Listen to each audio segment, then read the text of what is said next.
Nicolas Vidal n'est pas content, mais pas content du tout, et ça peut se comprendre. Ce polémiste bien connu des radios et des internets pour son ton à la mitraillette, saupoudré de pointes d'acidité humoristique, venait d'apprendre le jour où il est venu pour l'interview, la veille même, la fermeture de la chaîne RT France sur laquelle il tenait une chronique. Il est toujours, heureusement, rassurez-vous, à la tête de son média, Putsch Média, dont je vous invite à découvrir les chroniques en description de la vidéo. Comme d'habitude, vous aurez un petit lien. Vous vous en doutez, nous avons parlé liberté d'expression, pluralisme médiatique, et nous avons aussi parlé de la réforme des retraites, car pour lui, notre endogamie médiatique se révèle particulièrement dans cette réforme, inique selon lui, injuste et surtout inutile. Enfin, pas tant que ça, puisqu'elle est, selon lui, l'imposition d'une directive européenne. Je vous souhaite un excellent épisode. S'il vous a plu, mettez un pouce en l'air, n'hésitez pas à commenter et à partager. Et je vous dis à très vite pour une nouvelle vidéo. Ciao! Ceux qui se sont contentés, félicités, réjouis que RT France aujourd'hui soit définitivement fermé, la question que je vais poser, c'est comme la question du loto. Maintenant, à qui le tour? Quand tu payes quelqu'un pour qu'il te crache dessus, j'ai envie de te dire qu'au bout d'un moment, tu as un sens de l'humour qui est de plus en plus approximatif. Ce qu'on cache aux Français, je le dis, on va dire Vidal c'est encore un complotiste, non, on le cache, c'est que la réforme des retraites est une injonction bruxelloise. J'entends aussi sur les plateaux que le Parlement européen est là, démocratiquement et tout. Il n'a pas l'initiative des lois, donc autant vous dire qu'ils peuvent faire une amicale du bridge, ça sera pareil. Hein. Vraiment, ça sera pareil. Mais s'ils pouvaient éviter d'être payés 10 000 balles, ça serait encore mieux. C'est bizarre. Maintenant, on se rend compte qu'il y a pratiquement 70% des actifs qui contre la réforme des retraites. Ah, mais c'est rigolo parce que ça correspond presque aux mecs qui ont voté pour Macron ou ceux qui n'ont pas voté pour lui. Quand ton panier de course, il fait plus 35%. Quand ton plein, il passe les 100 balles. Là, après, l'appel du frigo, la crise du ventre et tu éteins Netflix et là, tu commences à te dire pourquoi je suis en train d'être déclassé. Bonjour tout le monde, bienvenue dans cette nouvelle édition de Pas Content avec Tabibian. Aujourd'hui, mon invité Nicolas Vidal. Comment tu vas? Je suis en pleine forme, Greg, merci de m'inviter, en tout cas. Et deuxième fois? Oui, mais bon, c'est toujours mieux, peut-être que la première, on verra bien. Ouais, pour ceux qui n'ont pas la référence, c'est parce qu'on avait déjà enregistré l'émission et malheureusement, on a eu un petit souci de son. Donc, bien que tu aies un physique très agréable, sans le son... De suite, c'est moins sympa. C'est moins sympa quand même. C'est moins saignant, hein, on est d'accord. Non, tu me posais la question, je te remercie. Moi, ça va bien. Et toi, alors? En pleine forme, dans la lutte sociale. Là, on est vraiment dans la lutte sociale absolue. Voilà. Donc là, on va dire que... Voilà, on va dire qu'on sort le chat. Donc, tu me disais que tu étais au chômage. Au chômage, pas forcément, dans le sens où, oui, c'est RT France vient de définitivement être arrêté. Hier. Hier. Donc, hier, je suis allé dans une émission, Politmac, qui est une très bonne émission avec Magali Forestier, de débat politique, où on y voyait des gens qu'on n'y voit pas dans les mainstream, tu le sais très bien. Et pour la petite anecdote, quand j'arrive dans l'ascenseur, qu'on vient me chercher en bas de la chaîne, on me dit mauvaise nouvelle. Donc, moi, je pose la question de savoir l'émission a été annulée. On me dit non, plus grave, la chaîne ferme définitivement ce soir. Donc en fait, ce qui s'est passé, vous le savez, RT France a été interdit de diffusion sur le sol de l'Union européenne, mais continuer à pouvoir diffuser des émissions et diffuser là où elle le pouvait, notamment sur Odyssée, sur d'autres choses comme ça.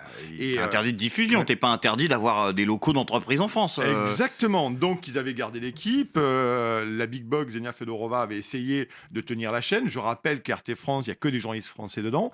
Moi, j'y suis depuis fin 2018, le début des Gilets jaunes. Et d'une part, je remercie RT France parce que c'est la seule chaîne qui m'a fait confiance, qui m'a appelé rapidement. Donc, je suis allé en tant qu'intervenant, on dit guest dans le milieu, c'est-à-dire tu es invité guest sur une chaîne. Et ensuite, je suis passé en éditorialiste. Et donc, j'ai fait toutes mes armes télé à RT France et surtout que je disais ce que je voulais. J'avais des éditos, pour celles et ceux qui les ont déjà vus, qui faisaient quand même pas mal de centaines de milliers de vues. Et on m'a jamais donné une seule consigne sur ce que j'allais faire. Et je vais vous dire même, quand j'arrivais sur RT France le matin pour ma chronique, jeudi matin à 7h25, le desk, la rédaction, découvrait mon édito le matin même, quand j'arrivais. D'accord. Il n'y avait pas de reprise de rien du tout. J'écris mon édito. Et toi, tu l'avais envoyé la veille au Kremlin? Bien sûr. Il y avait d'ailleurs un d'accord. téléphone rouge qui était là. On l'avait juste à côté du truc et ça sonnait en version sonar et on te faisait comprendre dans ton oreillette implantée dans le cerveau. Je rigole. Exactement. Ouais. Non, très sincèrement, faut arrêter les bêtises. RT France, c'est une chaîne effectivement qui était financée par le Kremlin. Ça, il faut le dire. On peut pas. 30 millions par an, je crois. Exactement. Je crois que c'est le budget qui était alloué à la chaîne. Mais la réalité après, c'est que RT France avait des journalistes français, avait un pluralisme des voix. Je vous invite à voir tous les invités qu'RT France a reçus. dessus. Il y a même eu des hommes politiques, des femmes politiques de premier plan qui sont allés sur RT France. Vraiment, des présidentiables, des gens qui ont été quand même haut placés dans ce pays. Et moi, pour ma part, d'une part, ils m'ont fait confiance. Ils m'ont donné la possibilité de m'exprimer sur les sujets qui m'intéressaient. Gilets jaunes, Union européenne, questions nationales bien entendu. Et puis on m'a jamais dit, Nicolas, attention, là, il faut pas dire ça, là, faut pas dire ça. On m'a jamais dit ça. Si ça avait été le cas, je l'ai dit à plusieurs reprises, je serais parti illico presto. Pourquoi aujourd'hui on a eu cette espèce d'attaque forcenée contre RT France et cette entrave à la liberté d'expression? La réalité, c'est que les médias mainstream et le service public n'ont pas supporté qu'une chaîne comme ça fasse beaucoup d'audience. Et en quelques mois seulement, beaucoup de Français qui ne connaissaient pas la chaîne sont allés voir RT France, parce qu'ils se sont réinformés. RT France était dans les manifs, et RT France était toujours sur l'actu, et donnait vraiment la parole sans parti pris. Alors on peut dire que certains nous ont dit, dans les médias mainstream, je me rappelle de plusieurs articles, oui mais RT France, alors au début c'est marrant Greg, hein. Au début RT France, l'attaque était tournée de façon suivante, c'était RT France balance de la fake news et de la propagande russe. Ça c'était le truc. Ça c'était dès le début. Exactement, ça a été vraiment le premier lot de sanctions. Voilà, médiatique, bien avant, bien sûr, la crise en Ukraine. Et ensuite, ça a été encore plus pernicieux que ça, puisque comme RT France n'a jamais été sanctionné pour fake news, eh ben, on a changé de dicton. On s'est dit, tiens, tous les gens qui sont sur RT France invite des gens finalement qui sont des opposants au pouvoir en place à la Macronie, et sont là pour déstabiliser de l'intérieur l'État français. Non, en fait, ça s'appelle le pluralisme des voix. Ça s'appelle le pluralisme des voix, concrètement. Donc finalement, on a reproché à RT France de faire venir des opposants à Macron pour déstabiliser de l'intérieur la Macronie. Enfin, dans la démocratie, que je sache, on peut encore à un moment donné critiquer quel soit le pouvoir. Moi, j'ai critiqué Sarko, j'ai critiqué Hollande. Aujourd'hui, c'est vrai que je suis contre Macron pour la politique d'Emmanuel Macron. Mais je veux dire, ça a été finalement ce basculement, tu vois, dans les attaques qui ont été ignominieuses, bien entendu. Et avec cette idée, RT France est financée par la Russie, donc elle est là pour faire de la propagande. Concrètement, il y a combien de médias dans ce pays qui sont financés par l'État français de service public? Je vais vous donner un exemple. Dans mon bouquin Média Le Grand Herman, j'avais par exemple, avant la campagne présidentielle américaine, j'avais fait entre Donald Trump et Joe Biden, j'avais regardé dans les matinales de France Inter quelle était la part utilisée sur Joe Biden et Donald Trump. Je me suis rendu compte que sur les 8 mois avant le premier tour de la campagne, je me suis rendu compte que les matinales de France Inter, notamment, ils n'invitaient que des gens qui étaient anti-Trump. Alors, ils ont trouvé tout, hein. Des politiques, des écrivains, des musiciens, des cracheurs de feu, enfin, tout ce qu'ils pouvaient trouver anti-Trump, ils faisaient de l'anti-Trumpisme. Là n'est pas la question de dire je suis pro-Trump ou anti-Trump, peu importe. Je pense que sur un débat équilibré, il aurait fallu à un moment donné trouver aussi des gens qui étaient un peu plus modérés là-dessus. Et il faut voir comme ça a été terrible. Donc c'est un exemple parmi tant d'autres et je pourrais en citer 1000 autres, Greg. Mais la réalité, c'est que je ne suis pas sûr que le service public, notamment drapé dans sa vertu journalistique de l'égalité, du pluralisme des voix, finalement, ait des leçons à donner à RT France. Parce que moi, pour connaître la chaîne de l'intérieur, eh ben, je suis vraiment très déçu parce que c'est vraiment un pan du pluralisme des voix qui est en train de sombrer. Et RT France, tu avais des gens de gauche, tu avais des gens de droite, tu avais des gens qui étaient conservateurs, tu avais des gens de tous les bords qui venaient s'exprimer librement. Et puis, il n'y avait pas quand tu allais sur le plateau de RT France, tu n'avais pas l'impression de rentrer dans une forme d'inquisition, dans un tribunal. Tu disais ce que tu voulais. Bien entendu, ce que tu voulais, dans le cadre qui était légal, bien entendu, c'est normal, mais sur les sujets, tu pouvais t'exprimer librement sans avoir ce regard inquisiteur qui, finalement, essayait de te faire fermer la bouche, pour être un peu trivial, sur les prises de position. Donc, moi, je suis très déçu parce qu'RT France, maintenant, c'est terminé. Je rappellerai d'ailleurs à notre cher ministre du Travail, Olivier Dussopt, que ça va faire plus de 100 personnes au chômage, ça. 100 personnes au chômage. Je les ai vus hier soir, moi, quand je suis allé voir. Ces gens étaient dévastés, véritablement dévastés. C'est des gens qui aiment leur boulot. C'est des gens qui font leur travail de journaliste. Et véritablement, c'est des gens qui bossaient beaucoup, qui est très, très, très professionnel, à la différence d'autres médias. Donc moi, je suis très, très déçu parce que, la dernière question pour clore ce sujet, ceux qui se sont contentés, félicités, réjouis que RT France aujourd'hui soit définitivement fermé, la question que je vais poser, c'est comme la question du loto. Maintenant, à qui le tour ? Maintenant, à qui le tour? Qui va être la prochaine chaîne finalement à être fermée? Quel va être média indépendant qui va être inquiété? Quel média indépendant va être supprimé sur les plateformes que nous connaissons tous et toutes? à un moment donné, quel va être le prochain média à avoir finalement une procédure bâillon de quelque ordre que ce soit. Moi, je suis très très inquiet et on voit bien qu'il y a un déclassement aujourd'hui et une volonté aussi de faire taire les voix discordantes. Je vous invite à aller voir la déclaration d'Olivier Véran, Olivier La Science. Malheureusement, je l'ai vu parce que par hasard, parce que moi, quand Olivier La Science parle, généralement, je fais la vaisselle. Vraiment, c'est vraiment important de le dire. Non, mais vraiment, je préfère faire la vaisselle qu'écouter Olivier Véran. Et il a fait une déclaration le 4 janvier 2023, donc il y a quoi, il n'y a pas longtemps finalement, où il disait il va faire des assises du droit à l'information. Et il a parlé des médias mainstream et il a dit surtout que nous, médias indépendants, ou comme toi, Greg, ou d'autres qui ont une vision très dure, impertinente, pleine d'humour, pour ce qui est à partie, finalement, agrégeait aujourd'hui trop de monde, faisait trop d'audience. Il a dit ça? Oui, 4 janvier 2023, je vous invite à aller voir cette séquence qui est absolument incroyable, et que finalement, il fallait rééquilibrer les choses, et que les médias mainstream, aujourd'hui, il fallait une information juste et équilibrée, tout en nous pointant du doigt, nous, médias finalement, avec du complotisme. À travers le monde et les crises, vous assurez à l'ensemble de nos concitoyens l'accès à une information qui leur est chère. Alors pour 2023 et au-delà, je crois que nous partageons un même souhait, celui d'une presse libre, d'une presse indépendante, qui puisse offrir une information de qualité. Il y aura bientôt dans notre pays les États généraux du droit à l'information qui vont ouvrir la voie et le débat vers de nouvelles avancées. Ces vœux sont donc aussi une invitation à réfléchir, à travailler ensemble au futur droit à l'information, notamment à l'heure des réseaux sociaux, des fake news, et à l'heure où on voit d'ailleurs les désastres qui peuvent être causés par les sphères complotistes, qui peuvent mettre à mal le fonctionnement de certaines démocraties pourtant solidement installées.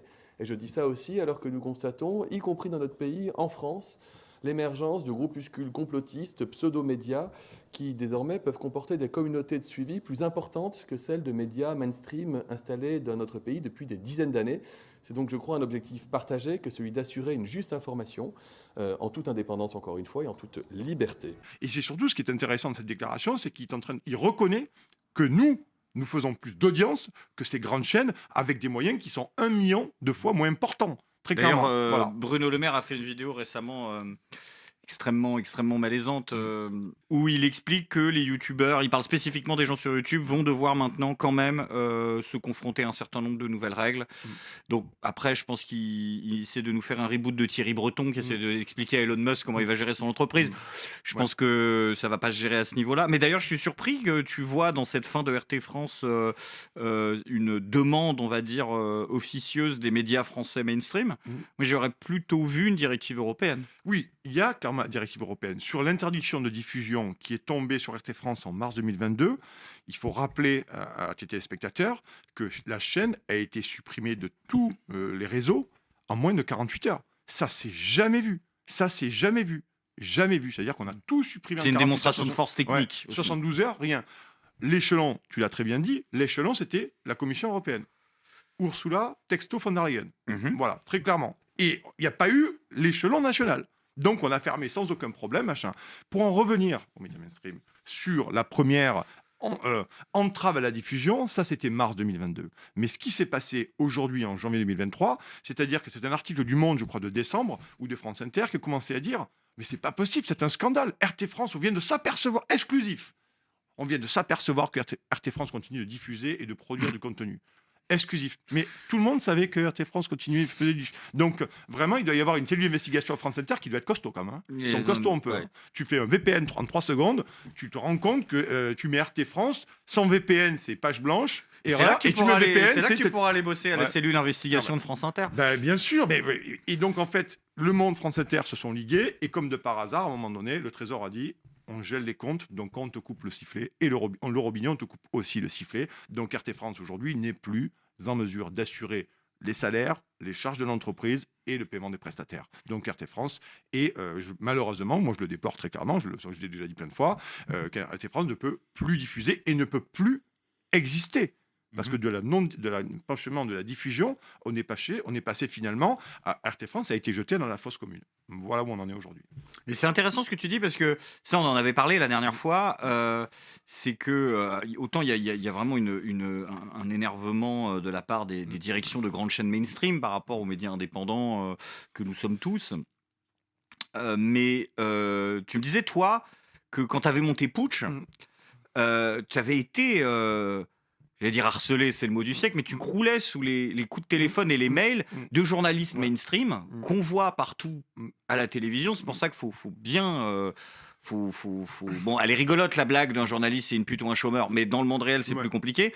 Et que les mecs te disaient tous, mais si vous pouvez assurer mon salaire, est-ce que je peux venir chez vous parce que j'en ai marre de faire toute la journée des chroniques auxquelles je ne crois pas. Exactement, c'est exactement ce qui s'est passé. Alors, Ouais. on parle de gens, on va pas les nommer. Je pense Mm. pas que Christophe Barbier se lève le matin Non. avec des problèmes de conscience. Mais on parle de gens, peut-être qui sortent d'école de journalisme ou même qui ont 30, 40 ans et qui, pour certains, auraient envie, c'est ça que tu disais? Bien sûr. Et alors, il y a eu deux aspects. Moi, quand je lance Putsch C'est en dingue, ça. février 2018, je fais France Inter, je fais France Culture, je fais France Info, l'invité média, je fais TV5 Monde, je fais toute une série de médias extrêmement mainstream. Donc, dès le début, parce que ils sont partis billes en tête que j'étais un nouveau média, que le logo Putsch est sympa, que c'est un peu, ça frappe un peu les esprits, et ils y voient là une espèce de caution culturelle. Ah oui, l'accueil est bienveillant Voilà. au départ. C'est très bienveillant. Très bienveillant. Le matin, j'arrive chez France Info Média, je me dis, bon, super, ça me lance évidemment. Effectivement, ça me lance, ça me met un gros coup de boost. Et je suis assez demandé pour venir parler d'un nouveau média. À cette époque-là, vraiment, les médias ferment beaucoup. Donc, ils se lancent d'être médias. Et dès qu'on fait un peu de communiqué de presse, on était invités. C'était intéressant. Et ce qui est fou, c'est que j'ai eu une grosse campagne de presse. Et ensuite, il y a ce qui est arrivé. Ce que tu dis, suite à cette campagne de presse, j'ai commencé à recevoir des appels, des mails de journalistes qui travaillent dans des rédactions privées publiques, qui étaient en CDI. Donc, je ne parle pas de journalistes à la pige. D'ailleurs, Ah ouais. certains services publics Les mecs qui ont un utilisent, boulot, voilà, la utilisent retraite, on est pige. bon. Ouais. Là, c'est des gens qui étaient VCDI. Et ils m'ont dit, et c'est une trentaine de journalistes qui se sont succédés quand j'étais dans le 17e, qui me disaient, Nicolas, c'est très simple. Moi, j'ai vu le projet de ton média, j'ai lu les articles, je commence à voir les premières interviews. C'est intéressant. Tu donnes la parole à peu près à tout le monde avec un tamis éditorial. Il n'est pas question là d'inviter n'importe qui, parce que le but, c'est pas d'inviter n'importe qui, c'est d'inviter des gens qui me semblent intéressants sur des sujets et qui apportent une analyse pertinente, discordante, un point de vue, une hauteur de vue pour mieux informer. Et ils me disent, et là, ils commencent tous me dire, ce qui est fou, c'est que le discours était absolument le même. C'est de dire, même en conférence de rédaction, si je m'amuse à proposer un sujet qui ne rentre pas dans les clous, on peut même me placardiser. Ne serait-ce qu'en conférence de rédaction. Pour nos téléspectateurs, une conférence de rédaction, vous arrivez le matin, ça dépend de l'heure, vous arrivez le matin, vous avez les rédac-chefs, vous avez les journalistes, et on fait le tour des sujets. Toi, tu as écrit ça, tu prends ça on prend pas, il faut écrire là-dessus. Et il me disait, ça m'avait vraiment frappé. Il me disait, si je propose un sujet qui sort des clous, par exemple, tiens, l'Union européenne, si on veut faire un sujet sur l'Union européenne en disant que Les l'Union textos européenne... d'Ursula. Voilà, exactement. Bon, à cette époque-là, c'était pas encore, c'était encore, tu sais, c'était l'amateur de Volvic, Jean-Claude Juncker. The dictator is coming. Dictator.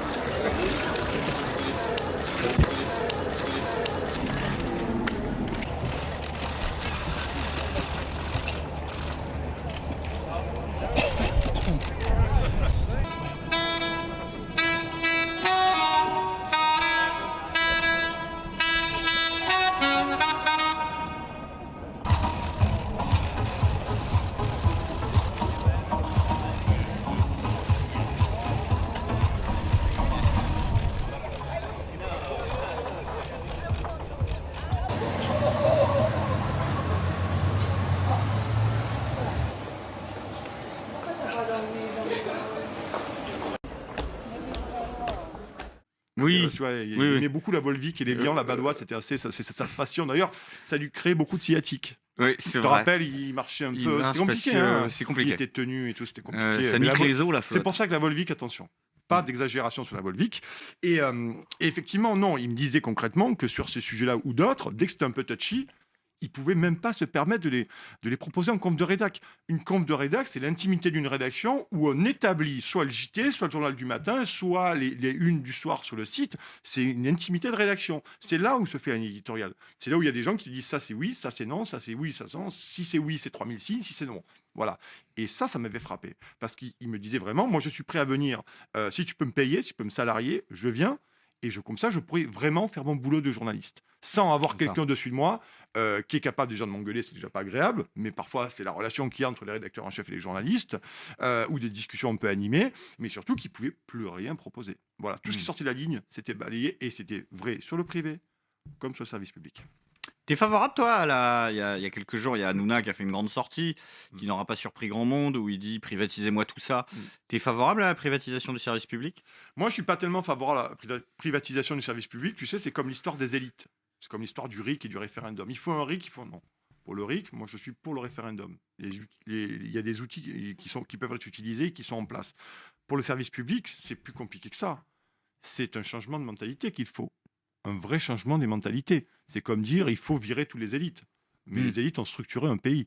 Ça dépend la teneur, la conscience, l'intelligence, la hauteur de vue des élites. Et dans le service public, c'est la même chose. Si tu as des gens qui sont endogames avec la classe politique, avec les grands médias, qui n'ont qu'une vision parcellaire de la société, et même une autre vision autoritaire de la société, rappelle-toi le traitement qui a été fait sur les Gilets jaunes notamment, et sur d'autres choses, la réforme de retraite, on en parlera très certainement. La réalité, c'est que je ne suis pas pour la privatisation, je suis à un moment donné pour changer ce que doit être le service public, le pluralisme des voix. Le pluralisme des voix, c'est-à-dire d'inviter à peu près tout le monde. On voit bien quand ils osent, ou du moins ils daignent, pardon, daigner inviter quelqu'un qui pourrait être pas dans la ligne Macron, pas dans la ligne mondialiste et tous ces sujets qui nous occupent, finalement, il y a une certaine agressivité sur le plateau, une grande agressivité. C'est des procureurs, ces gens. Ce sont des procureurs qui sont, pour moi, la plupart des militants politiques. Et ils ne supportent pas qu'on dise le contraire de ce qu'ils pensent. Vous avez une haine quasi obsessionnelle à l'endroit de Benjamin Griveaux, J'ai un grand Juan plaisir Branco. à décrypter les mécanismes d'accession au pouvoir, ce Vous que y j'ai fait prenez dans plaisir Crépuscule, mais à évidemment. dénoncer. Mais bien sûr, la corruption, le pantouflage, l'utilisation des réseaux de l'État pour être recruté par Unibail et gagner des dizaines de milliers d'euros. Vous Ce que qui m'a avez dit vu mon des client. complots partout, il y en a truffé dans tout non, votre pas du livre. tout. Moi, Vous tout est achetez ça. factuel. Vous Ah achetez non. ça pour Ben vous, il oui, agit parce que tout moi, seul. parce que je m'appuie sur. Il en veut à Poutine et il fait la même chose que Poutine. Il Ouais. utilise les mêmes méthodes que vous Poutine. savez- Poutine, ancien chef du Encore FSB, Bah ouais. l'ancien Comment KGB, est-ce que vous dites ça? Mais qui avait justifiez utilisé ce propos. procédé pour écarter en Ah bon 1998 Piotr Pawlenski a le piégé quelqu'un procureur. Piotr Pawlenski a piégé Ah, quelqu'un. moi je parle de la diffusion. Non. De la non. diffusion. Poutine, ce qu'il de fait, la c'est qu'il piège les gens. Ça n'a Et rien il à les voir. diffuse. Non, Et non. il les diffuse Oui, mais sur il la les piège. télévision.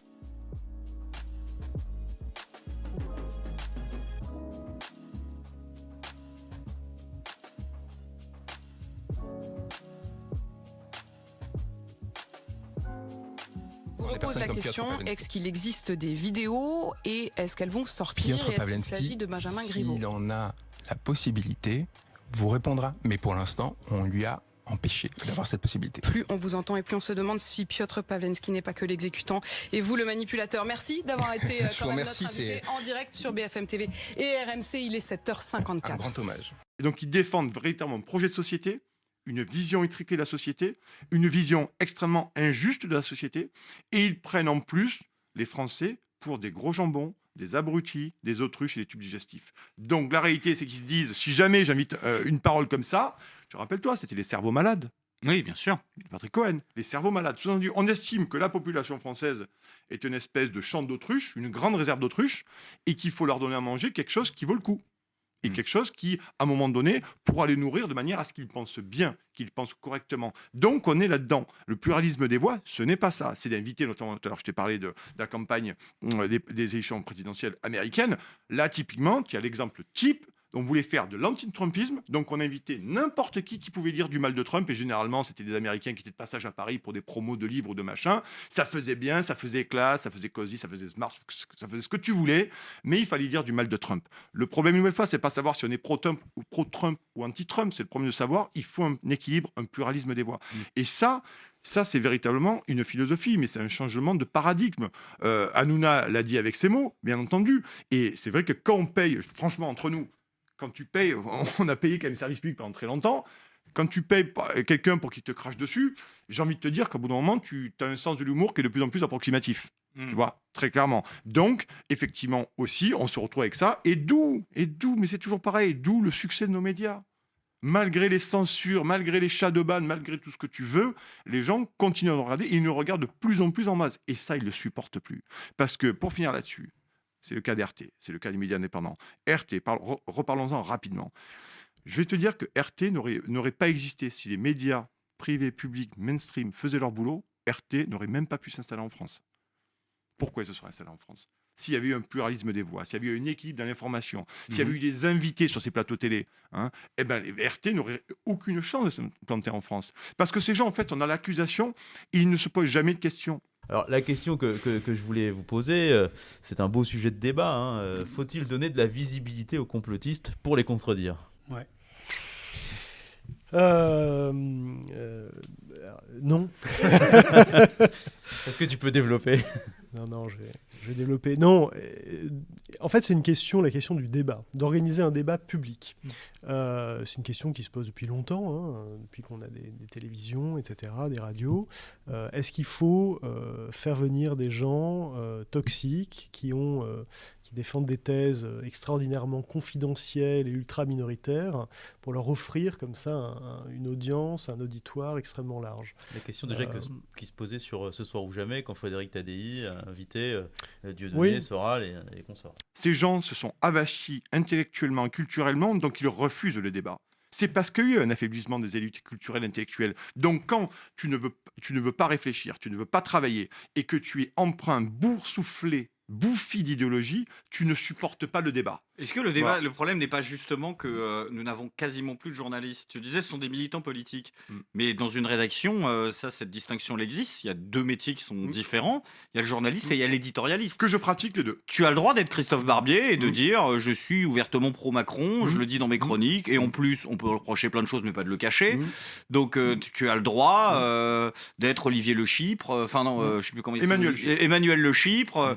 Tu as le droit. Mais aujourd'hui, ces gens-là sont édictés journalistes. Alors que l'éditorialiste n'est pas le journaliste. Et aujourd'hui, j'ai l'impression qu'on a de moins en moins... On a des présentateurs, on a des éditorialistes. Mais journaliste, c'est pas la même chose. Mais bien entendu, tu as raison de le dire. Parce que moi, je suis éditorialiste et je suis journaliste. Donc la différence, voilà, bon, on va pas la rappeler, différence, elle est simple. Sur ma chaîne YouTube ou sur mes interviews, je reçois des gens avec qui je suis pas du tout d'accord. Mais mon but, ce n'est pas de les traquer. Ce n'est pas de les mettre à défaut. Je ne suis pas d'accord avec eux, mais mon boulot, c'est de leur poser des questions de manière à ce qu'ils puissent s'exprimer et développer. Et ça, les gens ne le comprennent plus. Voilà. Moi, je vois les gens qui me disent t'as sucé la vie de la Philippot, etc., alors que tu nous disais t'es pas derrière lui et tout. Et les gens n'arrivent pas à comprendre que tu puisses avoir une interview où tu ne vas pas couper la parole à la personne, être agressif comme un roquet. C'est ça.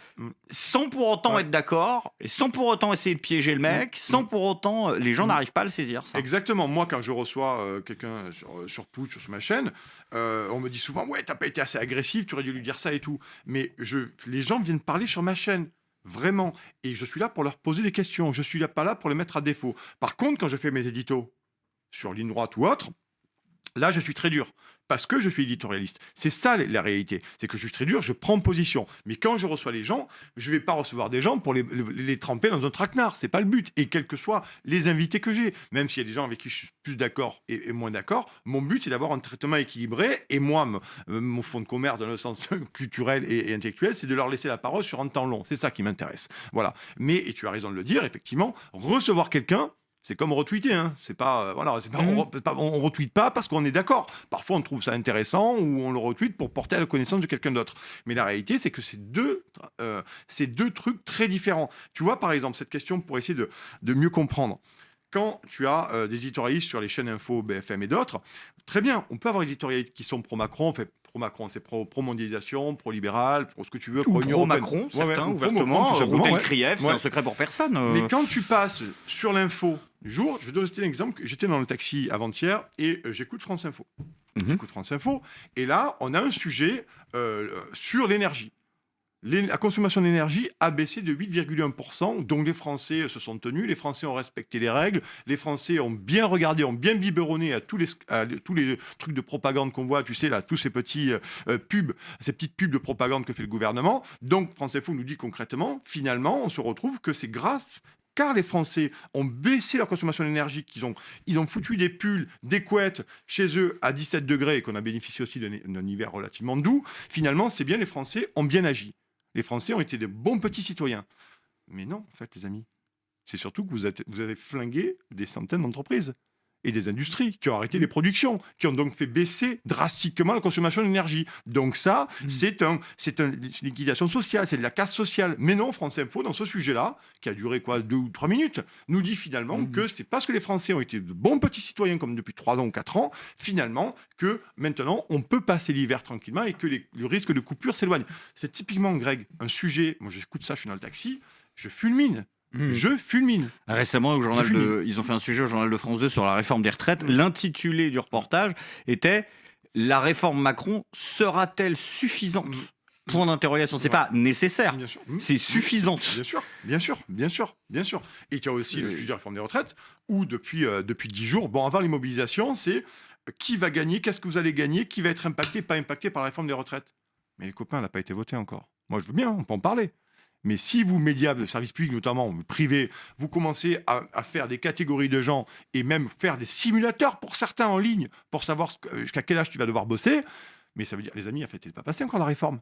Elle n'est pas passée, elle n'a pas été votée, cette réforme-là. Ces gens sont pas naïfs et savent très bien qu'elle sera votée. Bien sûr, mais on est dans le temps du débat. Donc finalement, tu vois bien que tout ça est biaisé, sous-entendu, elle est comme ça.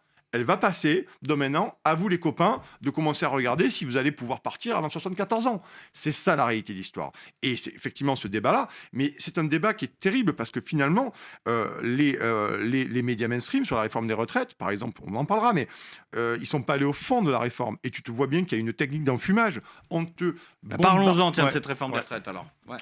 Le traitement des médias est absolument scandaleux, comme il a été depuis 92 avec Maastricht, de toute l'actualité sur l'Union européenne. Rappelle-toi 92, rappelle-toi surtout 2005. Tous les médias mainstream, tous les médias, même pas que mainstream, tous les médias étaient pour le traité constitutionnel de 2005. Tous. Ça a été une propagande, mais alors, c'était incroyable. On nous a déversé des tonnes de trucs de propagande là-dessus. Et manque de peau pour eux, manque de peau. Les Français ont voté non 54%. Voilà. Donc après, on a eu le fameux viol démocratique de 2008 avec Sarko, qui l'a fait passer en force au Congrès de Versailles. On va en parler de la réforme des retraites. Par exemple, la réforme des retraites, et on va le prendre sous l'angle médiatique, parce que je trouve que c'est intéressant. Parce que pourquoi l'angle médiatique? Parce que c'est comme ça, normalement, dans un pays serein, dans un pays sain, dans un pays démocratique, on doit avoir un débat. On doit avoir un débat où tu dois avoir sur les plateaux télé des gens qui sont pour la réforme et contre la réforme. Donc là, on te dira, oui, mais on a invité syndicalistes. Oui, c'est sûr. Ouais, enfin, voir le traitement un peu pareil que les gilets jaunes, peu importe. Mais il aurait fallu aussi inviter des gens qui sont en capacité d'expliquer d'où vient vraiment cette réforme des retraites. D'accord? Oui. Parce que le syndicaliste, lui, se dit, moi, la réforme, c'est non, donc il fait son boulot politique d'opposition à la réforme des retraites. On n'avait pas un intellectuel, on n'avait pas un économiste. En même temps, on n'est pas énormément nombreux. Ça, c'est sûr et certain. Mais il aurait fallu dire à un moment donné, faire 2-3 grandes soirées en disant, voilà, la réforme des retraites, prendre un ministre, prendre un libéral, un économiste libéral ou un éditorialiste libéral, et prendre quelqu'un d'autre aussi qui ait capacité d'expliquer ce qu'est cette réforme des retraites. Parce que ce qu'on ne dit pas et ce qu'on cache aux Français, je le dis, on va dire, Vidal, c'est encore un complotiste. Non, on le cache. C'est que la réforme des retraites est une injonction bruxelloise. C'est Bruxelles qui impose la réforme des retraites, qui impose ce qu'on appelle depuis longtemps les réformes structurelles. Ce sont des réformes structurelles. Il faut prendre le cas de la Grèce en 2015. La Grèce, ils l'ont mis à genoux, littéralement. La Grèce, avec la Troïka, BCE, FMI, Commission et les banques allemandes, notamment, ils ont mis la Grèce à genoux. Qu'est-ce qui s'est passé? Ils ont fait voter, ils ont imposé des réformes structurelles, bien entendu. Il y a eu un énorme conflit, la population s'est soulevée. Et ensuite, Tsipras, qui était Premier ministre de la Grèce, avec Varoufakis, le ministre des Finances, ils ont dit, bon, dans cette situation, on va faire un référendum. Est-ce que vous acceptez le mémorandum européen ou pas? Ça s'appelle un mémorandum, c'est laid, mais c'est comme ça. Ça s'appelle un mémorandum. Les Grecs vont voter non au mémorandum. Yanis Varoufakis essaye de lutter avec les commissaires européens, la Commission européenne et les quelques ministres, notamment allemands, nos amis, nos chers amis allemands, et ils ont été violés parce que Tsipras a négocié dans le dos de Varoufakis avec Merkel, et ils ont imposé de force le mémorandum européen qui a été un saccage, un carnage social. Ils ont baissé de 30% les pensions, les traitements des fonctionnaires. Est-ce que les gens se rendent compte? Tu vois, les hôpitaux ont été détruits. Ça me fait vaguement penser à quelque chose, tout ça. Tu vois, il y a eu une pauvreté, une misère noire, véritablement en Grèce, et la Grèce ne s'est jamais sortie. Mars 2015, à Athènes. 5 ans après l'intervention de la Troïka, qui devait sortir le pays de la crise financière, l'échec est total. Le plan de sauvetage est à l'arrêt, l'économie à l'agonie. Le chômage est à 25%, la dette grecque atteint désormais 180% du PIB et les caisses de l'État n'ont jamais été aussi vides. Trifonas Alexiadis, syndicaliste, représente 3500 agents des impôts. Selon lui, la Troïka qui devait renflouer les comptes n'a pas fait son travail. La politique de la Troïka a été une vraie catastrophe pour les rentrées fiscales en Grèce. Elle aurait même permis aux grandes entreprises d'échapper aux impôts. Ces 2 dernières années, le gouvernement précédent a modifié la loi fiscale à 15 reprises avec le consentement de la Troïka. Des modifications taillées sur mesure en faveur des grandes entreprises, privées et publiques.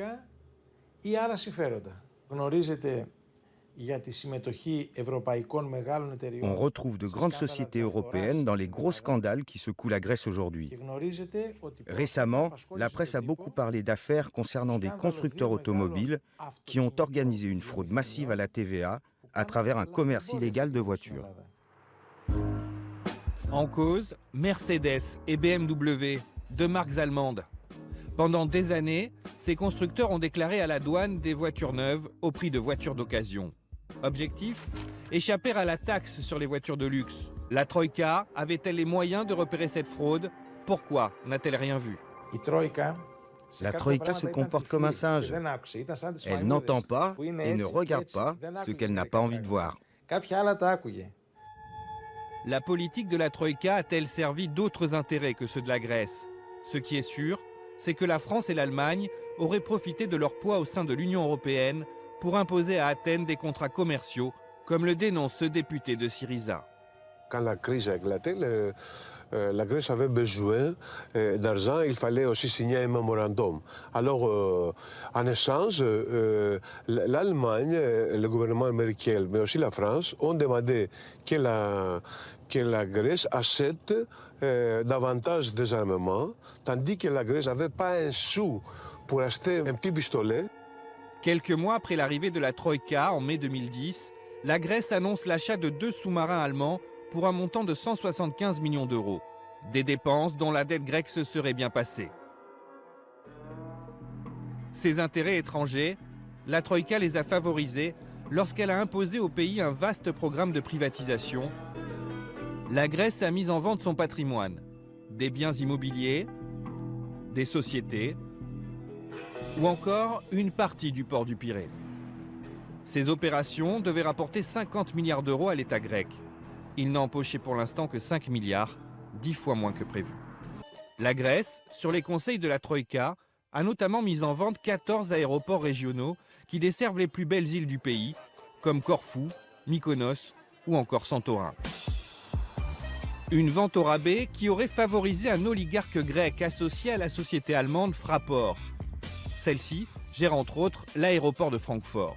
Pour le nouveau gouvernement, derrière Fraport, il y a l'État allemand qui possède plus de 50% de cette société.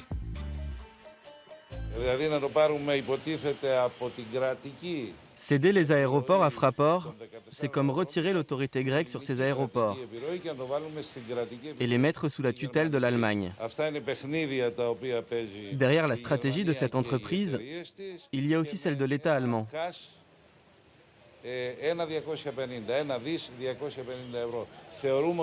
La société Fraport achèterait tout ça pour 1,2 milliard d'euros ?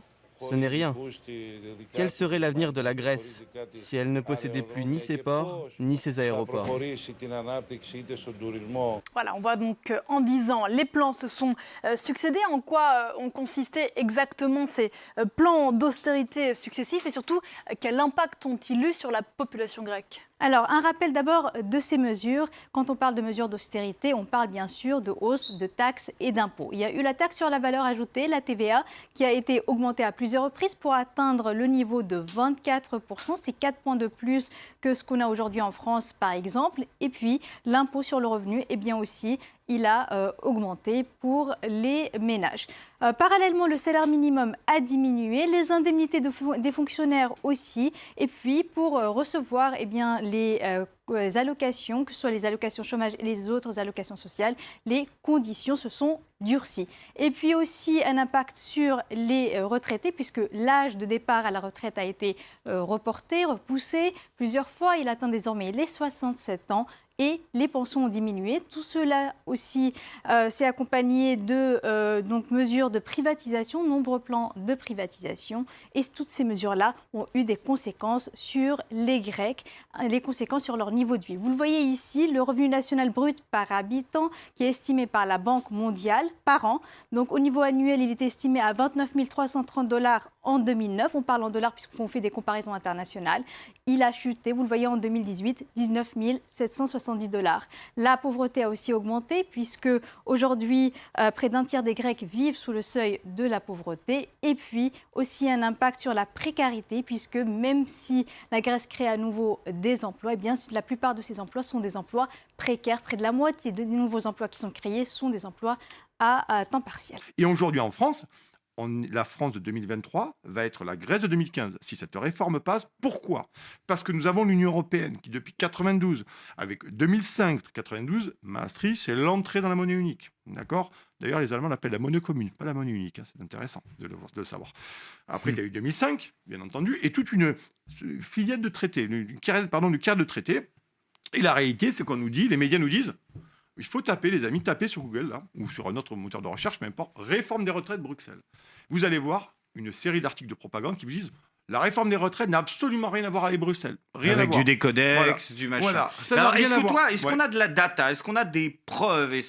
Qu'est-ce qui permet, là, admettons, parce que des fois, il y a des gens de passage qui se perdent. L'autre jour, j'ai eu un commentaire YouTube d'un monsieur qui me disait « Je trouve que vous êtes un peu dur avec les hommes politiques, il faut aussi savoir faire confiance. » Comment est-ce que tu expliquerais à ces gens-là qui ne sont pas forcément habitués à ce discours ou qui sont habitués à un contre-discours qu'ils qualifient de complotiste, comment est-ce que tu leur expliquerais, tu leur démontrerais que cette réforme des retraites est voulue, est une injonction de l'Union européenne? Très simplement. Alors, ça c'est d'une simplicité enfantine. Tout est en ligne. Ça s'appelle les GOPÉ, les grandes orientations de politique économique. On appelle ça des recommandations. Des recommandations, mais tu as des amendes si tu ne le fais pas. Avec une valeur du PIB. C'est ça qui est intéressant. La France devrait 4 ou 5 milliards, je crois, si elle ne les respectait pas. Et en fait, tout est marqué. Ça s'appelle le semestre européen. C'est génial. Le semestre européen, c'est génial. C'est-à-dire que Bruxelles dit, regarde tout l'état économique des pays, la vitalité économique des pays. Enfin, aujourd'hui, c'est plus la vitalité des pays. Hein. C'est la mortalité ou l'encéphalogramme plat des pays. Et au regard de ça, elle dit, là, il faut couper là, il faut couper là, il faut couper là. Quand je parle de couper, c'est dans les dépenses publiques. Voilà. Et le gouvernement, généralement, lui, se fait un petit plan national de résilience. Il faut aller le voir. Plan national de résilience, vous allez voir. Et vous êtes c'est le mot. Ouais, vous avez 3 colonnes. Vous avez les réformes à faire, ce qui a été fait, ce qui est en cours et ce qui reste à faire par rapport au semestre européen, par rapport au GOPÉ de l'Union européenne. C'est-à-dire que le gouvernement est toujours en train, rappelle-toi des 3%. Hein, rappelle-toi des 3%. Rappelle aux gens ce que c'est. Voilà. Les 3%, c'est les 3% de déficit, finalement. Qui sont autorisés. Voilà, c'est une fonction bruxelloise où on dit, ben voilà, aujourd'hui, depuis la crise Covid, autant te dire que ça, c'est parti dans les limbes. Et puis, personne ne respecte un les chiffre 3%. Purement arbitraire que personne n'a jamais respecté. Et la réalité, ils ne peuvent pas le respecter. Mais on pourra en parler aussi. Mais je veux dire par là, c'est que on se rend compte que l'État est sous la tutelle bruxelloise et que toutes les réformes qui sont faites sont sous la tutelle bruxelloise. C'est-à-dire qu'elle vérifie tout. La Commission, non élue par personne, non démocratique encore plus, et le Parlement européen est un Parlement fantoche. J'entends aussi sur les plateaux que le Parlement européen est là, démocratiquement et tout. Il n'a pas l'initiative des lois, donc autant vous dire qu'ils peuvent faire une amicale du bridge, ça sera pareil. Hein. Vraiment, ça sera pareil, mais s'ils pouvaient éviter d'être payés 10 000 balles, ça serait encore mieux. Et je veux dire par là, c'est que ce qu'il faut savoir, il faut savoir aussi qu'à Bercy, ils ont les mecs de la Commission, les technos de la Commission, au téléphone en permanence. Sur la réforme des retraites, les mecs à Bercy ont plus longuement un techno de Bruxelles que leur propre femme ou leur mamie au téléphone. Il faut le savoir. C'est-à-dire, c'est quand est-ce que vous la faites. Quand est-ce que vous la faites. Pourquoi ? Parce qu'en fait, le but, c'est de baisser un maximum les dépenses publiques. Baisser un maximum les dépenses publiques, ça, c'est extrêmement intéressant. Et c'est d'ailleurs aussi le cas de l'hôpital public parce que tu as les baisses de dépenses publiques de la santé. Donc, si l'hôpital public aujourd'hui se retrouve en situation, c'est des injonctions bruxelloises. On privatise. Ça aussi, on tape GOPÉ. On tape GOPÉ, grande orientation de politique économique. Elles sont toutes en ligne sur le site de la Commission. Ou plan national de la résilience, c'est le gouvernement qui soumet son plan à Bruxelles, qui passe par Bercy, qui est mouliné à Bercy, et ça repart à Bruxelles. Et on leur dit, ça c'est bien, ça va falloir accélérer, ça va faire. Un exemple, la Belgique, nos amis belges, qui sont quand même pas très loin de chez nous. La Commission leur a laissé jusqu'au 13 janvier dernier pour imposer la réforme des retraites. Sinon, ils n'avaient pas les 863 millions du plan de relance européen qui a été accepté, qui a été dealé, parce que la Commission c'est le dealé pendant la crise sanitaire. Donc les Belges, on leur a fait passer en force aussi, notamment la Lituanie. La Lituanie, ils doivent travailler jusqu'à 72 ans. Et la survie, l'âge moyen, c'est 71 ans. L'Italie, non mais on est quand même chez les bons là. On est quand même chez les bons. L'Italie, c'est pareil, c'est 67 ans. Donc on se rend compte que quand Macron te dit, et tous ces journalistes économiques te disent que c'est normal, il faut le faire parce qu'on n'est pas à l'équilibre et tout. D'ailleurs, il y a une très bonne vidéo du président du COR, du Conseil d'orientation des retraites, qui était hier, notamment, qui a fait une audition. Je crois que c'est une vidéo qui date de hier sur Public Sénat. Allez la voir, c'est sur Twitter. Elle est à plus de 1 million, 2 millions ou 3 millions de vues, la vidéo. Public Sénat n'a jamais fait 3 millions de vues sur une pastille. Jamais de sa vie. T'imagines comme les gens se sont intéressés. Et le gars a répété... Sur une année même. C'est incroyable. Allez voir, je l'ai vu tout à l'heure en venant ici au studio, et je me suis dit, c'est incroyable. Ça veut dire que les gens, quand même, maintenant, commencent vraiment à se réinformer. D'où le succès de nos chaînes. Mais bon, on en a déjà parlé. Il a répété, le président du COR, le Conseil d'orientation des retraites, c'est lui qui est chargé de compter, de voir, de faire des prospectives sur la faisabilité, la tenabilité de notre système et le financement du système de retraite. Il continue à dire que c'est à l'équilibre. Les résultats sont extrêmement différents selon l'hypothèse que l'on prend. Ça s'explique principalement par le fait que les pensions et même les salaires reportés au compte étant indexés en principe et selon la loi sur l'inflation, eh bien, quand il y a une forte croissance des salaires, eh bien, le poids des retraites dans la richesse est moins important que quand il y a une croissance des salaires moins importante. D'accord ? C'est pour ça que les résultats sont différents entre les diverses hypothèses. Sur ces 4 hypothèses, le COR dit toujours nous n'en privilégions aucune. Néanmoins, et c'est logique, le gouvernement ne peut pas présenter un projet de loi en trimballant, si je peux me permettre, 4 hypothèses et ainsi de suite. Donc lui, il fait un choix. Le choix qui a été fait dans le cadre de cette réforme, c'est de reprendre l'hypothèse croissance de la productivité du travail à 1%, c'est-à-dire en gros de se caler sur la courbe orange. D'accord ? Lors des précédent débat sur la réforme précédente, celle dite du régime universel, le gouvernement avait fait le choix de prendre l'hypothèse 1,3, c'est-à-dire la courbe verte. Donc en gros, et en allant très très vite, les dépenses de retraite, vous le voyez, sont globalement stabilisées et même à très long terme, elles diminuent dans 3 hypothèses sur 4.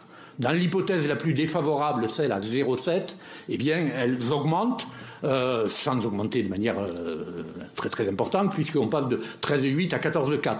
Alors, je parle toujours en pourcentage du PIB, donc pour vous donner des idées de référence, le PIB en 2021, c'était 2500 milliards, donc 1% du PIB, c'est 25 milliards, et 0,1 point de PIB, qui est notre unité de base, c'est 2,5 milliards. D'accord ?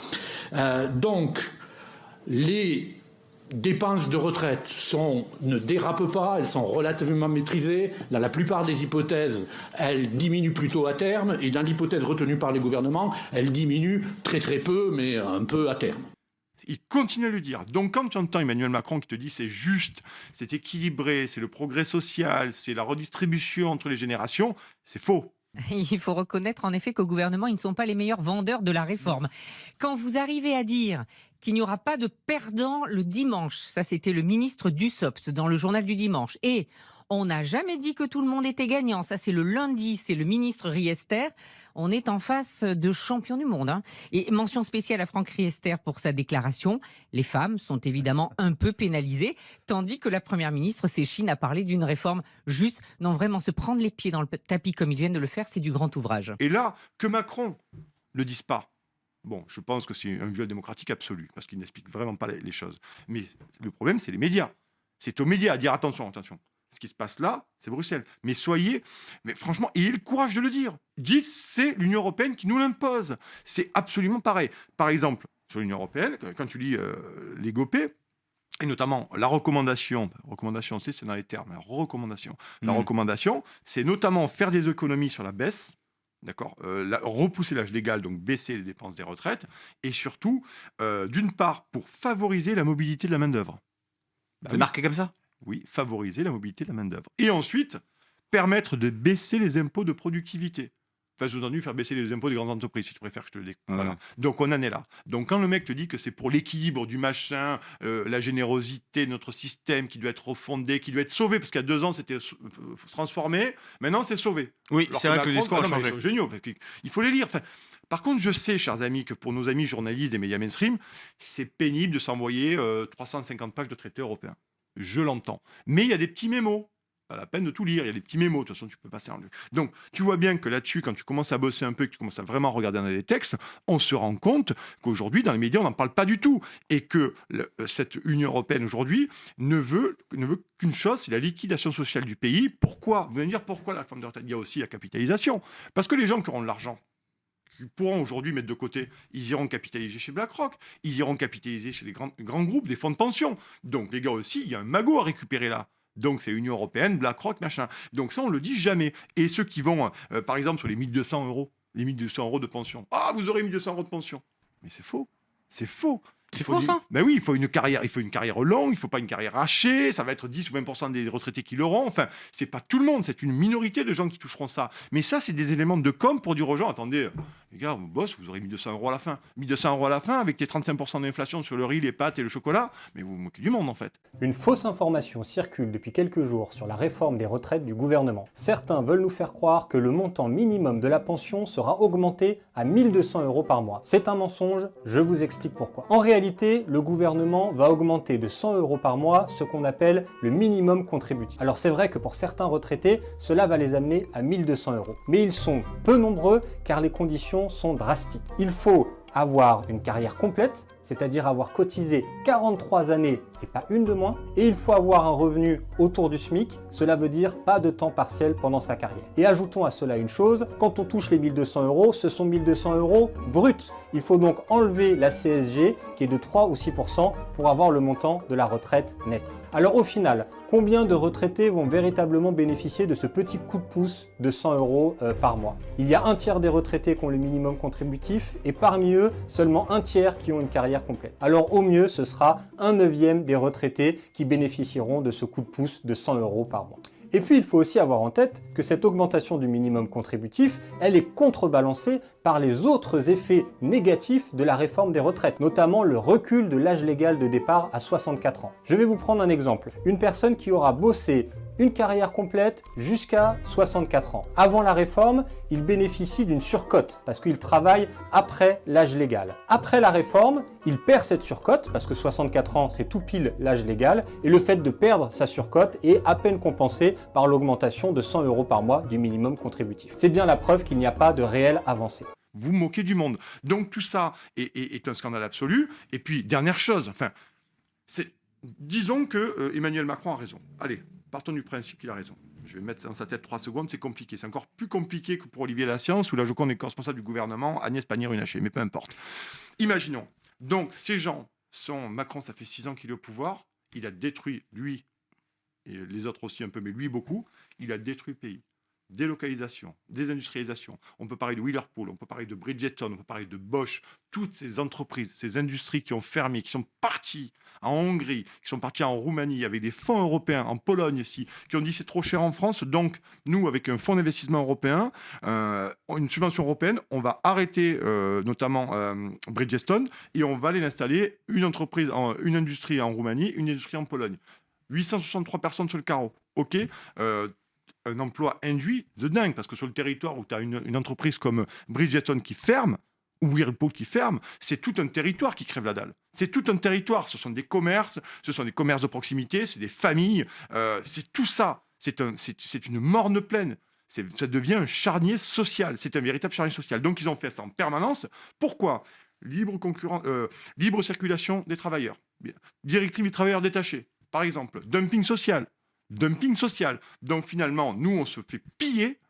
Les entreprises s'en vont. Maintenant, elles vont plus s'en aller en Roumanie ou en Hongrie ou en Pologne, avec la volonté de ne pas sortir du marché européen de l'énergie. Ils vont où, les gens ? Ils vont aller aux États-Unis, notamment Safran. Ils partent aux États-Unis. Donc ces gens sont en train de saccager notre tissu industriel, notre emploi ouvrier, manufacturier. Donc les gens se retrouvent au chômage. Et on va leur dire maintenant que parce qu'il n'y aura pas assez de cotisants dans 10 ans ou 20 ans, il va falloir qu'ils travaillent un peu plus, alors qu'ils n'auront plus de boulot. Mais ces gens se moquent de nous. Donc le mec est en train de tout saccager, il est en train de saccager le marché du travail. Et là, on nous dit, vous avez les petits médias libéraux qui nous disent c'est génial, en 2022, il y a eu 1 ou 2 millions de créations d'entreprises. Mais quand tu es dans les chiffres, c'est l'auto-entrepreneuriat. C'est pas la création de valeur. C'est l'auto-entrepreneuriat. Je rappelle que l'auto-entrepreneuriat, c'est le salaire médian, c'est 400 balles par mois. Tu vois ce que je veux te dire ? C'est-à-dire qu'à un moment donné, tu vois, c'est pour ça que les médias doivent faire ce boulot-là.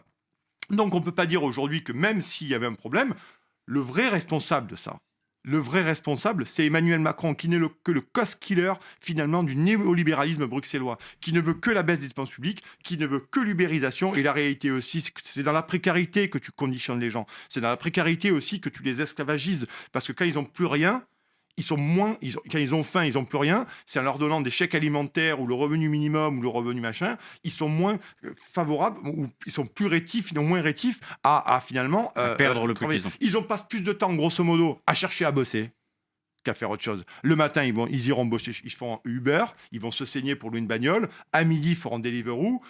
Après-midi, ils distribueront des tracts dans les boîtes aux lettres. Et le soir, ils repasseront la nuit à Uber. Parce qu'ils n'auront plus le choix. Ils n'auront plus le choix et ils suceront des cailloux. Donc cette idée-là, elle est complètement dingue. Et si jamais cette réforme des retraites que j'ai rapidement esquissée passée, je peux vous assurer, je l'ai déjà dit, que ça sera pire que le viol démocratique de 2005 du traité constitutionnel. Ça sera pire. Ça sera pire. Pourquoi ? Parce qu'il y a pas. Attends, c'est quand même dur de comparer ça à un référendum annulé. Enfin, là, en quoi c'est un viol démocratique dans grand ? Dans le sens où déjà, je l'ai expliqué, notamment dans les médias, où on ne t'explique pas qui sont les commanditaires. On ne pas à l'époque non plus. Oui, mais là, les commanditaires, on ne te les explique pas du tout. On ne dit pas qu'il y a, d'accord ? Ça, c'est important de le dire aussi. Je rappelle aussi, pourquoi c'est un viol démocratique ? Parce que Macron, d'ailleurs, en ce moment, c'est ce qu'il raconte. J'ai été élu démocratiquement. OK. Ah oui, mais c'est bizarre parce qu'il nous disait, quand il a été élu il y a un an, qu'il était totalement lucide que les gens n'avaient pas majoritairement pas voté pour lui, que ce n'était pas un vote d'adhésion. Exactement. Mais maintenant, il dit, comment il a dit, on va pas faire comme s'il n'y avait pas eu d'élection. Exactement. Donc là, en ce moment, c'est la communication de l'Élysée depuis 4-5 jours. Il a été élu démocratiquement. Le projet était clair. Deux choses. Il a été élu deuxième tour, soyons précis. Deuxième tour, il est élu avec 38,5% des inscrits. Pas des suffrages exprimés, des inscrits. Dans ces 38,5%, il faut noter aussi qu'il y avait Marine Le Pen en face de lui. Donc il y a même des LFI, des gens qui sont allés voter Macron pour ne pas avoir Marine Le Pen. Il prend une grosse paire de bouffe aux législatives. Et en plus, il te dit, le projet est exposé, mais tu as fait campagne quand, Macron, concrètement, pour ton second mandat ? Il n'a pas fait campagne. Il a fait 2 meetings vite fait, je les ai regardés, où il a parlé essentiellement de transition écologique, concrètement. Donc, il y a quand même un problème de légitimité populaire, on va dire majoritaire. Et aujourd'hui, on voit bien, comme c'est bizarre, maintenant on se rend compte qu'à pratiquement 70% des actifs contre la réforme des retraites. C'est rigolo parce que ça correspond presque aux mecs qui ont voté pour Macron ou ceux qui n'ont pas voté pour lui. Donc on se retrouve dans le sens que déjà, je pense que c'est un viol démocratique. Et pourquoi ? Parce qu'il faut le voir sur le temps long. Le viol démocratique, il a été sur 2005. Tout commence là, Greg. 2005, les Français votent non et on la leur remet. À combien de pays on a fait revoter pour les traités européens. Il y a un paquet de pays qui ont dû revoter, ils avaient voté non, on a fait revoter ces gens-là. Donc la réalité, c'est que l'Union européenne est depuis le début un viol démocratique. C'est depuis le début, c'est la réforme des retraites, mais c'est bien avant. Et quand Jean-Claude Juncker, l'amateur de Volvic, nous dit un jour dans le Figaro en janvier 2015 qu'il n'y a pas de valeur démocratique contre les traités européens, tu as bien compris qu'à un moment donné, on ne va pas te demander ton avis. Voilà. Et là-dedans, Emmanuel Macron accélère sur ces réformes-là, et on a un truc qu'on n'a pas parlé, donc c'est l'assurance chômage, la réforme des retraites, et maintenant l'assurance chômage. L'assurance chômage, ça passe sous les radars. C'est quoi la suite pour toi ? La réforme de l'assurance chômage, c'est la réforme de l'assurance chômage qui rentre en vigueur le 1er février. Parce que l'idée de dire... vous comprenez, dans ce pays, il y a des gens qui bossent pas, qui veulent pas bosser. Il y a une partie des gens qui veulent pas bosser, qui s'inscrivent à Pôle emploi. Il faut être clair, c'est le cas de tous les pays. À un moment donné, il y a des gens qui profitent du système. Mais quand je t'ai parlé, il faut savoir que quand même la France est le premier pays de l'OCDE le plus désindustrialisé. C'est faramineux. C'est faramineux. C'est un cimetière industriel, ce pays. Donc tu vas dire à des gens que tu as viré de boîtes, parce que moi, quand je suis allé sur les piquets de grève, ou que je connais des sidérurgistes, des soudeurs, des gens comme ça, je peux t'assurer, Greg, et moi je m'en suis aperçu avec les Gilets jaunes, je peux t'assurer que ces gens-là, ils sont heureux de bosser dans ces grosses boîtes, dans ces usines. Souvent, ils y ont rencontré leurs femmes, leurs parents y bossaient. T'es à ça de nous faire une Agnès Pannier-Runacher, là. Non. T'es à ça de la magie, là. Non, c'est pas la magie. Je veux dire, non, mais c'est un travail très dur. Mais je veux dire par là, c'est que c'est vraiment des gens qui ont fondé leur existence sur ces métiers-là et sur cette industrie-là. Et il y a vraiment un collectif social très, très important. Et ils sont heureux. D'ailleurs, je vais citer un truc de Ruffin, pour le coup. Hier, il était dans la Somme. Et il a interviewé deux gars, deux syndicalistes de Bonduel. Et ils le disent très bien. Ça dure 5-6 minutes sur sa page Facebook. Et ils le disent très bien. On est heureux de travailler là. Vraiment. Dans le sens où, socialement, c'est leur entreprise. Socialement, ça leur appartient. Sérieux. Et socialement, c'est leur outil de travail. Je veux dire par là que, oui, bien sûr, les salaires sont vraiment très bas. Mais je veux dire par là aussi, c'est un lien social très fort, le milieu industriel. Vraiment, c'est des familles là-dedans. Il faut voir les reportages là-dessus. Il faut aller. Et aujourd'hui, tu vas dire ces gens, tu leur fermes la porte au nez, tu les fous dehors avec des PSE qui servent à rien. Les PSE, c'est les plans sociaux de machin, les PDV, les plans de départ volontaire. En fait, ce sont des grands plans de licenciement massif gérés par des technocrates ou par des cost killers qui viennent. On leur dit il y a 800 mecs, il faut m'en virer 400, tu me les vires. Voilà. Casse du droit du travail, parce que ça aussi, la casse du droit du travail. Rappelez-vous, ordonnance Macron. Ordonnance du droit du travail, 2017. Là, on a commencé à fracasser le droit du travail. C'est-à-dire que maintenant, tu te fais virer, tu dégages. C'est comme l'américaine, tu prends ton petit truc, soit tu prends ton petit carton avec ton petit iMac, soit tu prends ton bleu de chauffe et tu rentres chez toi. Et tu n'as pratiquement pas de recours derrière, ou si peu que tu vas plus. C'est ça la réalité. Donc, on a libéralisé, ubérisé, en nous disant finalement, bon, mais c'est bien comme ça, les entreprises pourront faire baisser les impôts de productivité, parce que ça comprend aussi le travail, ils chargent le patronage, ça salarial et tout. Et finalement, et les gens, vont faire quoi avec eux? On va les ubériser. Le Ubergate, c'est quoi? Le Ubergate, qu'est-ce que c'est le Ubergate? C'est la capacité à un moment donné pour Uber de prendre le monopole et que le gars qui est en galère, il va chez Uber, il passe une licence et puis il va faire Uber. Mais il gagne combien? Il y a pas de, c'est dingue, c'est l'ubérisation, c'est-à-dire que tu n'as plus de filet de protection, tu n'as plus rien et tu ubérises. Et donc après, je le répète, il y a certains médias très pro-libéraux qui te disent « Oh, mais c'est génial, en 2022, il y a une exponentielle création d'entreprises. » Non, c'est des structures juridiques et c'est que des auto-entrepreneurs. L'auto-entrepreneuriat, c'est génial, mais c'est pas génial. C'est la précarisation de l'individu qui a rien pour lui, qui a absolument rien pour lui, qui a pas de filet de rien du tout et qui surtout dans une précarité mais dingue. Donc on est là-dedans. Donc on est surtout pour servir effectivement les grands groupes, les multinationales là-dessus, pour qu'on fasse beaucoup plus de profit et on est en train de détruire tout ce qui est finances publiques. Complètement. Et c'est dans ce sens-là que c'est un véritable effacement de la nation. Et on va encore me prendre pour un gaucho. Mais moi, j'aime bien citer Jean Jaurès dans le sens où il a dit, cette phrase, et pour moi, est fondamentale, c'est que le dernier refuge des pauvres, c'est la nation.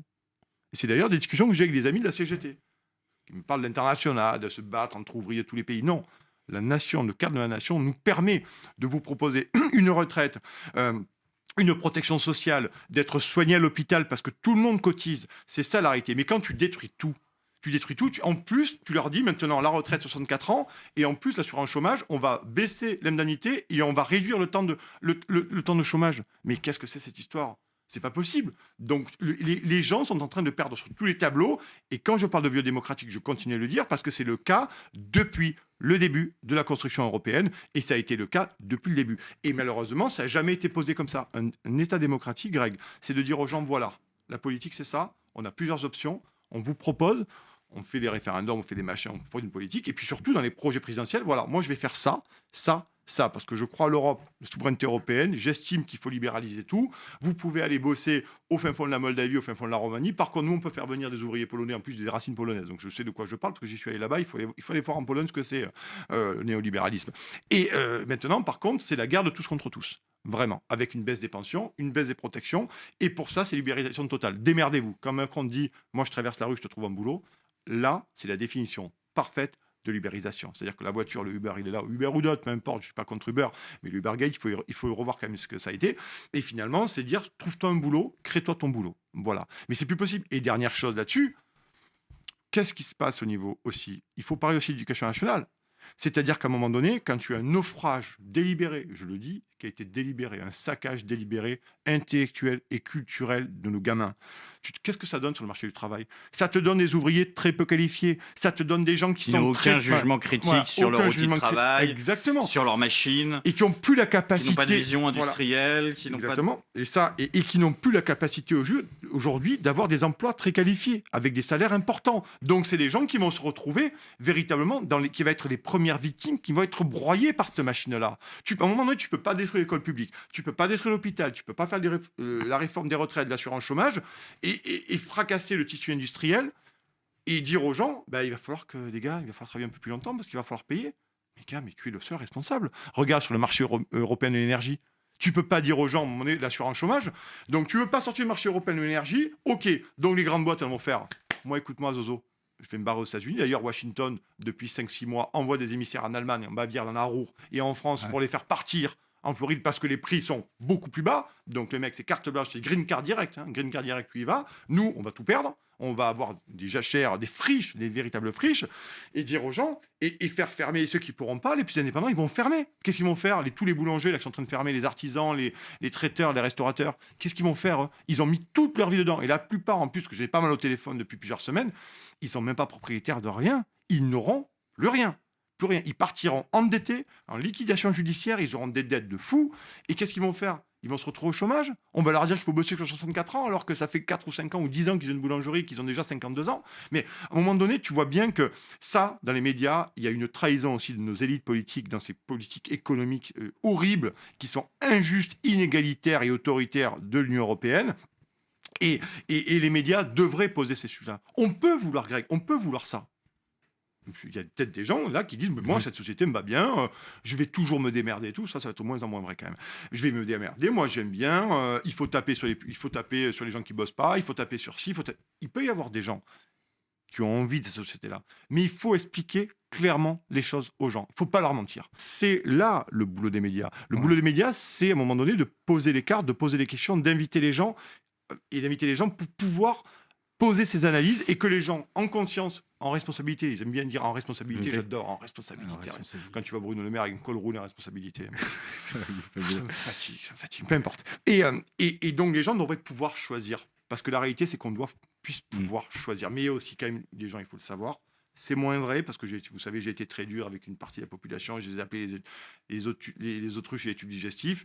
Il faut savoir aussi, maintenant c'est moins vrai quand même depuis quelques semaines, mais il y a quand même les Français restent en moyenne, hein, c'est une moyenne, 4 heures devant la télé tous les jours. Il faut le savoir aussi.